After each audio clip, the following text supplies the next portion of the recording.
Hey, friend. Hey, friend. So thank you for tuning in tonight to Unfiltered and Unfinished. Tonight our topic is going to be about parenting and all things that come with being a parent. The first thing we're going to talk about is how do you know when to bring someone around your kids, or how long does it take for you to be comfortable enough to bring them around your kids? Yes, that's a good one. Okay, so how do you feel about that move? Normally, if I'm dealing with someone, I don't normally bring them to my house until I get comfortable. I don't open my doors up until I fill a person out. Mm-hmm. My kids they my everything, so Definitely. I'm definitely the same way. I feel like if I don't feel like this is going to go anywhere, or I don't see potential in you, you're definitely not coming around my kids. If the vibe's not there with us, then it's most likely not going to be there with my kids. And then that brings us to a whole nother thing, because it's like, what if the vibe is there with you and him, but the vibe's not there with him and your kids? Then what do you do in that type of situation?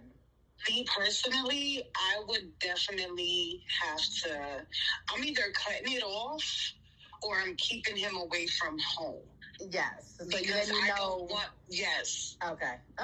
That's 100%. See, now me, I'm just like, cut off, you're done. If my kids don't like you, I don't even like you no more. Yeah. Because, they do need the approval. 100%. At the end of the day, when you're a parent, your kids get the last say with everything. Shit. Everything you do. I wouldn't say they get the last say, but I would definitely keep this person away from home. Mm-hmm. Because if he's making me happy, my kids, I have a majority of boys, so they're not really feeling people like that anyways. My kids is antisocial. Definitely true. So I would have to bring him in slowly. Okay. And eventually they will come around to, him. And if they don't, then I would definitely have to just cut it off. Okay. All right, so now let's see. We were going to talk about kids being bad. Even though you're a good parent and you show them all the right things to do in life, and you try to teach them all the things and give them everything that you didn't have or had, or whatever the case may be, they sometimes still find themselves in situations that they shouldn't be in. Yeah, I have 6 kids, so I have all different personalities, attitudes. I have 4 boys and 2 girls, and I would definitely say them girls give me more a run for my money than them boys. Don't they? Preach. I got 2, and it feels like I got 10. It's a lot. Boys is just more laid back and chill. Girls, it's just the attitude, the mouth, different personalities. My 8-year-old, she gives me the most problems. That's the little shorty I was talking about in the first episode, Miss Kaya. Yes, she has no filter. She, you talk to her wrong, she is definitely gonna let you have it. You put your hands on her, she gonna make sure she get her lick back. She's my trouble kid, and she's a sweet girl. But if you rub her the wrong way, or you try to bully her, she's definitely not having that. And she ain't having you picking on her siblings either. She's the smallest one, but she's the feistiest one. Definitely is. So I guess it's fair to say, no matter how much you try to teach your kids, or you discipline them to not do these things and everything else, they still gonna do it, and they gotta learn from their mistakes, just like we did, obviously. Mm-hmm. And we all still learning in the process, no matter how old you are. 37. It's about to be 37, and I'm still learning things and how to go through life. So definitely. We're gonna also talk about the sacrifices that we make for our kids.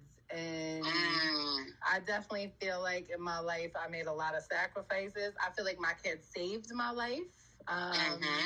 Because I definitely would have been doing not the right things, and I wouldn't have settled down, and I wouldn't have got my life together, but I also made a lot of sacrifices along the way. There's jobs that I couldn't take because it didn't go with their school hours, or, missing out on certain things that I couldn't do because I had a kid at a young age.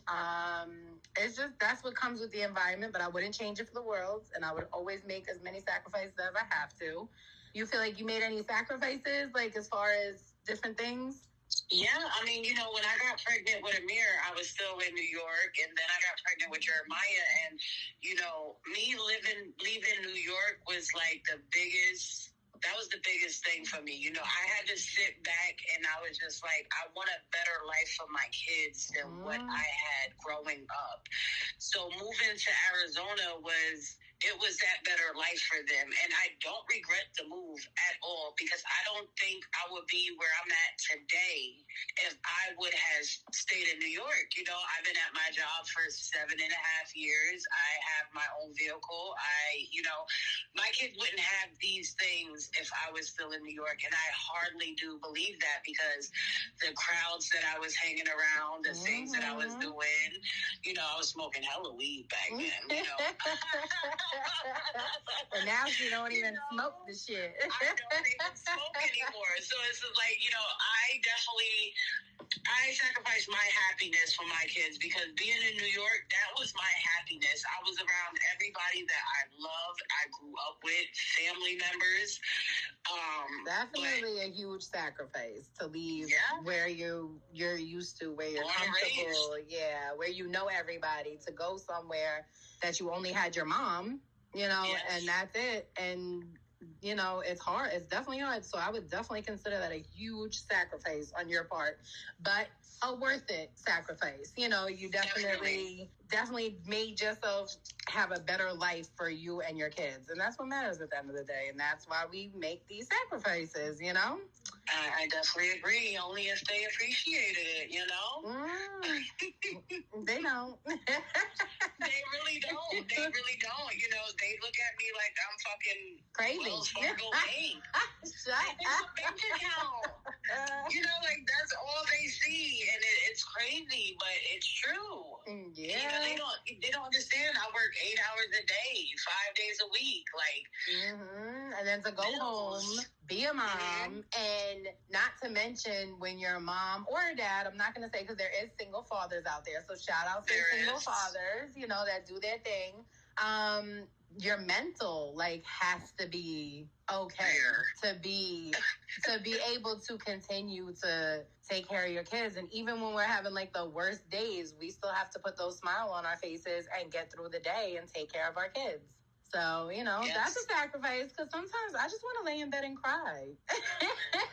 Yeah. I had the days. I was never let my kids see them days, but I definitely had them days when, it's a lot. It is a lot. It don't matter if you have 1 kid or 10, it's a lot. The pressure of being a parent. So that I brought up the single mom and single dad thing. I guess we'll talk about that a little bit before, we end it. Single moms and single dads, I give it up to y'all. I'm considered a single mom, but my kid's father is very active in my kids' lives. He takes our daughter every weekend. He makes sure that he shows up when he can, as long as he don't have work. You know what I'm saying? He helps child support wise. We don't go through court, but he gives me what he can, so we're on. He's definitely a great father. Good father, amazing father, and a young father at that. He became a dad at 17 years old. So it's like his whole life he's been a dad. And I give props to him. I also know a couple other dads that are co-parenting but do everything. And the moms don't do as much, and the moms don't pull their weight as much when it comes to the kids. And so I feel for those dads too. You know what I'm saying? Yeah. But then we have moms. Single dads. Yeah, there's a lot. And, like I said, I got to give it up to them, because even with my kid's father, our youngest daughter, she's autistic. So it's like, that's a hard thing to deal with for anybody. For a man to be able to deal with that and, put a smile on every day and everything, big ups to my kid's father. And that's right. But then we have women like my best friend, who I give the utmost respect to, giving you your flowers now because you deserve them more than anybody I know, goes to work every day, gets up, gets her kids ready, takes care of them, doesn't have any of her kids' fathers on child support, and she does it all. Christmas, birthdays, school shopping, brings me back to the boosters. Where y'all at? So how is it different for you? Because, me, it's a little different. I have, as he's active, you know what I'm saying? You do everything. I do, and I will give a shout out to my oldest son, Dad. He has my son's been with him for like the past, I want to say like 3 years now. He comes every summer and Christmas to visit. He's been active the past couple of years, but other than that, I am a single mom. It's hard, And a lot of people tell me I need to go to child support, but honestly, like, is it really worth me missing work, standing in line for a couple of dollars? Like, I do have one on child support, and it's something, but it's nothing. Like my oldest son pair of shoes is costing about $100 and some change, so it's nothing, and that's my choice. That is my choice. Because our kids deserve to have what they want. If they want that $100 and some pair of shoes, we gonna get them. It is, and my routine is like 6 o'clock. You wake up, we getting ready, getting y'all off to school. I'm going to work. I'm dropping the baby off to my mom before I head to work. I go work. I pick up the baby. I'm back home. I come home. I cook. I clean. I'm trying to wind down, get everybody together. It's a lot, but I don't blame anybody, not even my kid's father. No. I can't, I made that choice also.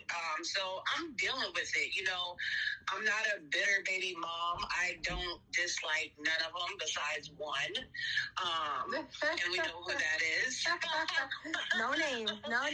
But I am going to shout out our kids' grandmothers, because our kids' grandmothers, Debbie and Patty, we would not be able to do this thing called life or parenting without the two of them. They are huge, huge supporters in our lives and help us both with our kids a lot. And I'm very thankful that I have my mom.